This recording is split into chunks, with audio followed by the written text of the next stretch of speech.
Бауыржан Момышұлының қанымен жазылған кітап туындысы соғыста құрбан болған жауынгерлердің ескірмейтін ескерткіші.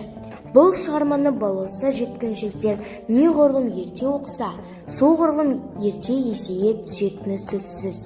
Себебі аталған еңбектен майданнан жазылған тебіреніске толы хаттар, Панфиловтың жүрек жарды үзік сырлары, соғыстың ішек үзі қыр-сыры мен бүге-шігесі, қызығушылық тудыратын деректер мен дәлелдер, ұлағатты сөздер мен мақал-мәтелдер, әсем де әдемі, әрлі де бедерлі тілмен әспеттеліп берілген.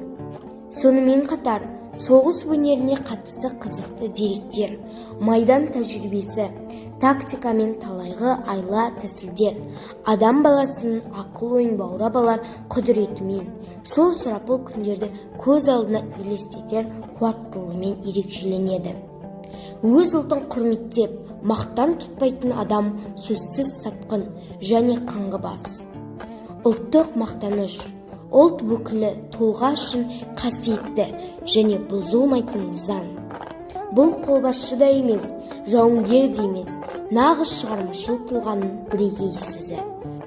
Батырдың жауынгерлерге, майдандас достарына берген сипаттама, мінездемелері адамның көкірегінде терең із қалдырады. Ерекше атап өтерлігі, көрген көзге ыстық басылатын аядай ғана кітапқа Бауыржан Момышұлының үйіндегі архивте жатқан аса құнды материалдар, жеке құжаттары мен баяндамалары, ой толғамдары, КСРО ғылым академиясында оқыған дәрістері топтастырылған. Әдеби мұра өзінің мазмұны мен сипаты, қозғалған мәселелерінің ауқымы жағынан аса бай, өз алдына үлкен құндылықтарды арқалайды. Мен мына соғыста тірі қаламын ба, әлде жоқ па, оған көзім кәміл жетпейді. Бірақ өзімнің хатымда қолжазбамның оқушыларына бірсыпыра талаптар қоюға талпыныс жасады, деп толғанған батыр жазушы оқырмандарына хат жазады. Ендеше сол хаттан қысқаша үзінді оқып көрейін. Менің қолжазбамның оқырмандарына: көп жасағаннан сұрама, көпті көргеннен сұра, дейді халық даналығы. 200-ліктің балын татқаннан әділдіктің ащы уын ішкен артық. Өтіріктің қанатын қомданғанша, ауыртпалықтың жүгінен бүгілген артық.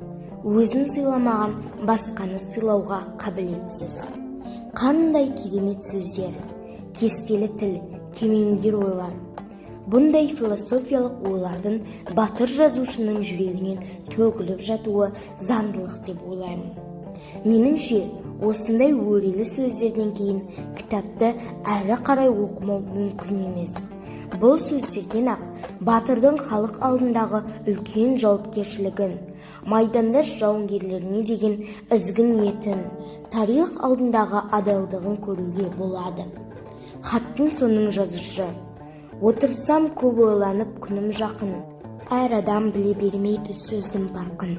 Ұрпаққа арнап істелген адал еңбек, ақ ниетпен ұсындым саған халқым.